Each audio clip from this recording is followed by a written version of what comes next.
Hi friends, welcome to my channel. இன்றைக்கி நம்ம TNPSC group 2ல் ப்ரீவியஸ் இயர் கொஷின் பேப்பரில் கேட்டிருக்க கொஷின்ஸ் பற்றி தான் பார்க்க போகிறோம். வாங்க பார்க்கலாம். ஒரு தூதுவனின் குணங்களாக திருவள்ளுவர் எவற்றை கூறுகிறார்? என்னென்ன சொல்கிறாங்க அப்படின்னா தூய்மை, துணைமை, துணிவு. இது 3 தான் தூதுவனுடைய குணங்கள் அப்படின்னு சொல்லிட்டு திருவள்ளுவர் அவர்கள் சொல்கிறார். ஓகேங்களா? ஸோ அப்போ திருக்குறள் எப்படிலாம் கொஷின்ஸ் கேட்காங்க அப்படின்னு சொல்லிட்டு அனலைஸ் பண்ணிவிட்டு எப்படிலாம் படிக்கணுன்றதையும் பார்த்து வச்சுக்கோங்க. ஓகேங்களா? நெக்ஸ்ட் கொஷின் பார்க்கலாம். நொய்யால் எரி நுதிப்பேம் என்றென்றால் கவ்வையால் காமம் நுதுப்பேம் எனல் அப்படின்னு சொல்லி கொடுத்துட்டு இதில் நுதுப்பேம் அப்படின்னு சொல்லிட்டு ஒரு வார்த்தை இருக்கு இல்லையா? ஸோ அதோடைய பொருள் என்னன்னு சொல்லி கேட்டிருக்காங்க. அப்போ ஒரு வேர்டை சொல்லி அந்த வேர்டோட பொருள் என்னன்னு கேட்டிருக்காங்க. ஆன்சர் அவித்தல் அப்படின்றது தான் சரியான பதில். நெக்ஸ்ட் கொஸ்டின் பற்றி பார்க்கலாம். நிலக்குத்தகை சீர்திருத்த சட்டத்துடைய குறிக்கோள் என்ன அப்படின்னு சொல்லி கேட்டிருக்காங்க. ஆன்சர்னு பார்த்தோம் அப்படின்னா இடைத்தரகர்களை நீக்கணும் அப்படின்றது தான் நிலக்குத்தகை சீர்திருத்த சட்டம். ஓகேங்களா? நிலக்குத்தகை சட்டம்ன்றது வேறு, அதில் சீர்திருத்தம் கொண்டு வரதுன்றது வேறு.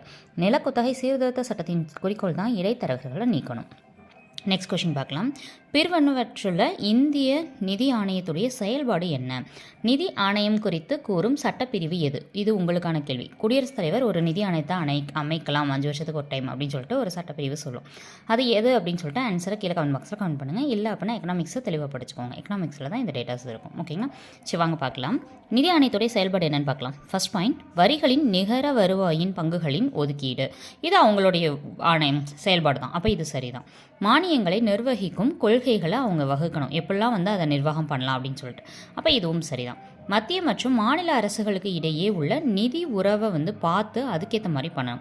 இதுவுமே நிதி ஆணையத்துடைய செயல்பாடு தான். அப்போ இதுவுமே தான் சரிதான். ஓகேங்களா? ஸோ இதில் 4 கொஷின்ஸ் பற்றி பார்த்துருக்கோம். இப்போ உங்களுக்கான கேள்வியை ஆன்சரை கீழே கமெண்ட் பாக்ஸில் கமெண்ட் பண்ணுங்கள். ஓகேங்களா? இந்த கொஷின் பார்த்துக்கோங்க. இதுக்கான ஆன்சர் என்ன அப்படின்றத கீழே கமெண்ட் பாக்ஸில் கமெண்ட் பண்ண போகிறீங்க. ஓகேங்களா? கொஷின்ஸ் நோட் பண்ணிட்டு ஆன்சரை கீழே கமெண்ட் பாக்ஸில் கமெண்ட் பண்ணுங்கள். நம்ம டெலகிராம் சேனலில் கலைச்சொற்கள் ஷேர் பண்ணிகிட்ருக்கோம். டெய்லியும் ஒவ்வொன்றா ஷேர் பண்ணிகிட்ருக்கோம். பார்த்துட்டு நோட்ஸ் எடுத்து வச்சுக்கோங்க. வீடியோ பிடிச்சிருந்தா லைக் பண்ணிக்கோங்க. யூஸ்ஃபுல்லாக இருந்துச்சு அப்படின்னா நம்ம சேனலை சப்ஸ்கிரைப் பண்ணிக்கோங்க. பக்கத்தில் பெல் ஐக்கானை கிளிக் பண்ணி வச்சுக்கோங்க. ஆல்னு போட்டு வச்சுக்கோங்க. அப்போ தான் நம்ம போடுற வீடியோஸும் உங்களுக்கு நோட்டிஃபிகேஷனாக வரும். தேங்க்ஸ் ஃபார் வாட்சிங்.